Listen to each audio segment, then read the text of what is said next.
उड्डयन काल क्या होता है, यहाँ से जब कोई बॉल हमने फेंकी है यहाँ तक, तो उस बीच में उसको कितना समय लगा, वो होता है उसका उड्डयन काल।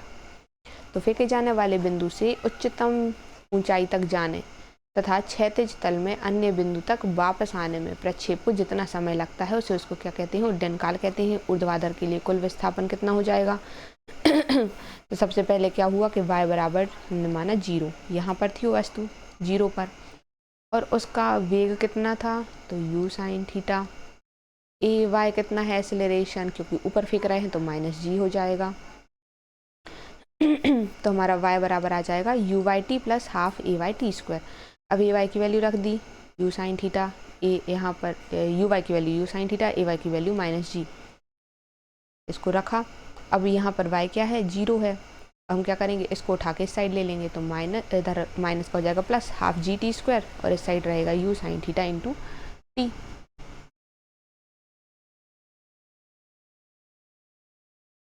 फिर क्या करेंगे, अब 2 का जो है 2 को उस साइड भेज देंगे तो यहाँ से हट जाएगा, तो ये आ गया 2u साइन थीटा, और एक t और एक t कैंसिल कर देंगे तो एक ही यहाँ t बचा। अब इस t को यही रहते हैं और g को हम नीचे भेज देंगे तो t बराबर कितना आ जाएगा, क्योंकि हम समय निकालना है इसलिए हमें t की वैल्यू निकालनी है, तो ये आ जाएगा 2u sine theta upon g। तो ये उड्डयन काल होता है जब हम उसको तिर्यक में परवलयाकार मार्ग पर भेजते हैं, प्रक्षेप करते हैं। अब हमें इसी के लिए निकालनी है क्षैतिज परास। क्षैतिज परास अभी हमने बताई थी क्या होती है, जब हम ऐसे ऐसे फेंक रहे हैं तो कितनी दूरी तय करी है, अभी था कि कितने समय में तय करी है, अब देखनी है कितनी दूरी तय करी है। तो प्रक्षेप द्वारा उड्डयन काल में तय की गई अधिकतम दूरी, क्षैतिज दूरी को इसका क्षैतिज परास कहते हैं। इसको हम r से प्रदर्शित करते हैं। उधर उसको किस में कर रहे थे, समय को कैपिटल T से। अब चाल बराबर क्या होता है, दूरी बट्टे समय, तो दूरी हमें निकालनी है तो दूरी बराबर क्या हो जाएगा, इसको इधर ले जाओ तो चाल गुणे समय। चाल है हमारी ux, क्योंकि ux क्यों, x डायरेक्शन में निकालनी है, और समय क्या है t, तो ux क्या दे के रखा है, ux जब हम इसको सॉल्व करते हैं तो क्या होता है, जब एंगल बनता है तो u cos थीटा, और इस साइड क्या बनता है u sin थीटा। तो हमें अभी x वाली चाहिए तो u cos थीटा ले लिया। t अब भी हमने देखा था t क्या है, 2u sin theta upon g है, इसको ले लिया अब दोनों की वैल्यू यहाँ पर रख दी u t में, तो u की रख दी, t की रख दी।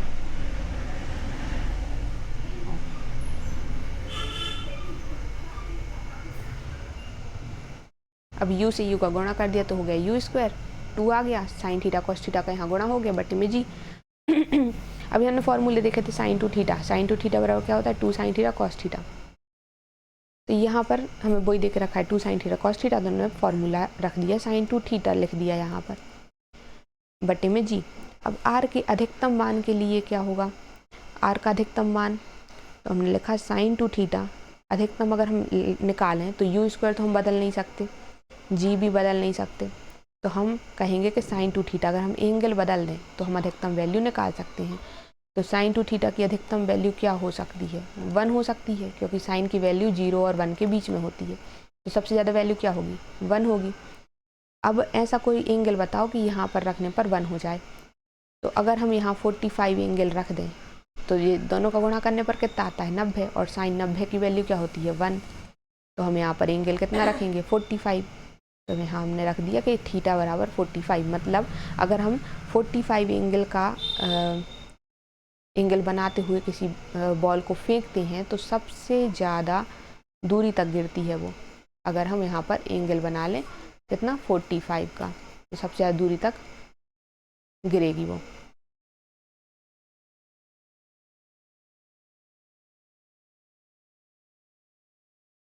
अब देखो हमारे पास यहाँ से आ गया, ये हमने 45 रख दिया, 90 हो गया, 1 हो गया, और जब ये चीज़ 1 हो जाती है तो r की वैल्यू कितनी आती है, u स्क्वायर अपॉन g, मतलब सबसे ज़्यादा दूरी होती है, अधिकतम दूरी होती है u स्क्वायर अपॉन g। अब ये तो दूरी हो गई x अक्ष में, अब हमें निकालना है अधिकतम ऊंचाई की, वो कितनी ऊंचाई तक जा सकता है। तो प्रक्षेप द्वारा फेंके जाने वाले बिंदु से प्राप्त अधिकतम ऊर्ध्वाधर ऊंचाई को अधिकतम ऊंचाई कहते हैं, इसको h से डिनोट करेंगे हम।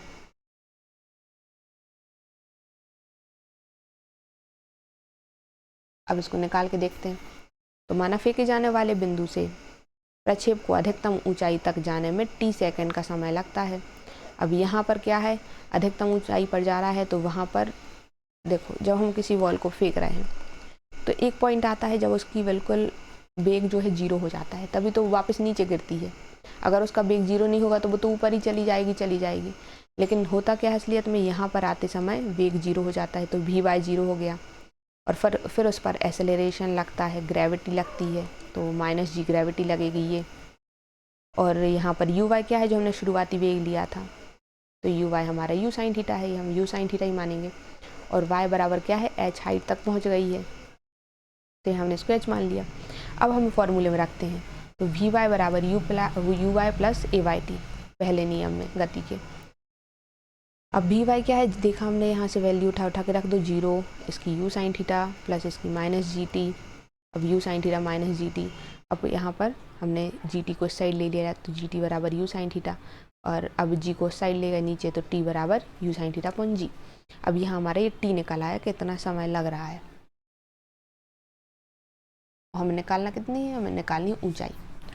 तो y बराबर, अब सेकंड नियम लगाया गति का, सेकंड नियम में हमने फिर से वैल्यू रख दी। अब y बराबर हमें h दे के रखी है, uy जो है वो u sin थीटा है, t की वैल्यू अब भी हमने निकाली तो t की वैल्यू भी रख दी, यहाँ पर भी t की वैल्यू रख दी, और ay की वैल्यू -g है।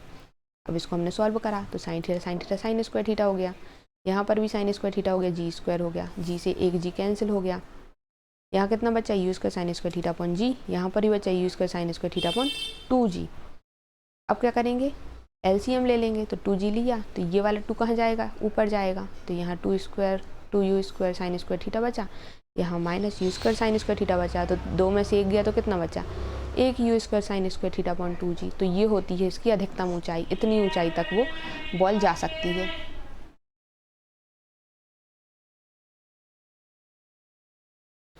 अब देखते हैं वृत्तीय गति क्या होती है। तो जब कोई वस्तु वृत्तीय मार्ग में अर्थात वृत्त की परिधि पर गति करती है तो उसकी गति को क्या कहेंगे, वृत्तीय गति। मतलब गोल गोल घूम रही है कोई वस्तु तो उसको कहते हैं वृत्तीय गति।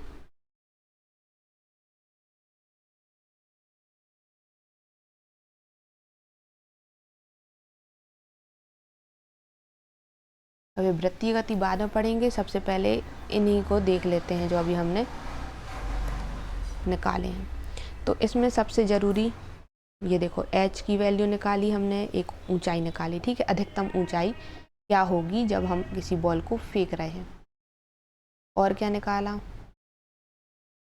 अधिकतम दूरी क्या होगी, उस बॉल को हमने फेंका है तो सबसे कितनी दूरी है जो सबसे दूर तक जाके बॉल गिर रही है, सबसे ऊपर और सबसे दूर।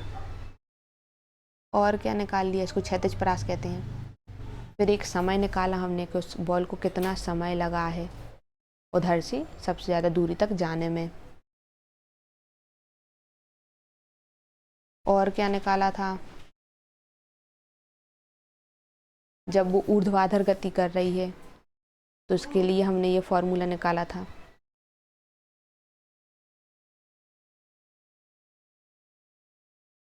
फिर यहाँ हमने उसके पहले समय निकाला था, क्षैतिज गति, ये दोनों है क्षैतिज के लिए, अधिकतम वाली नहीं है। अधिकतम के लिए जो परास है और जो समय है और एक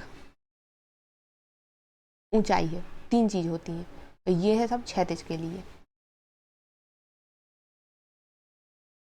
शुरुआत में देखा था हमने, एक है क्षैतिज और एक है तिर्यक, तो इसके लिए अलग चलेगा, इसके लिए अलग चलेगा, लेकिन मेन आईएमपी अगर दोनों में से देखा जाए तो तिर्यक ज़्यादा आईएमपी है। लेकिन कोई भी पूछ सकते हैं वो, क्योंकि ये पूरा टॉपिक ही बहुत ज़्यादा आईएमपी है। तो क्षैतिज वाले में ज़्यादा कुछ नहीं निकालना है, लेकिन तिर्यक वाले 2-3 बार सॉल्व करके देखना। देखो क्षैतिज में क्षैतिज गति निकाली, ऊर्ध्वाधर गति निकाली, और बस क्षैतिज के लिए हमने उड्डयन काल निकाला और उसकी परास निकाली। ऐसी तिर्यक में क्षैतिज गति निकाली, ऊर्ध्वाधर गति निकाली, उड्डयन काल निकाला, क्षैतिज परास निकाली और अधिकतम ऊंचाई निकाली।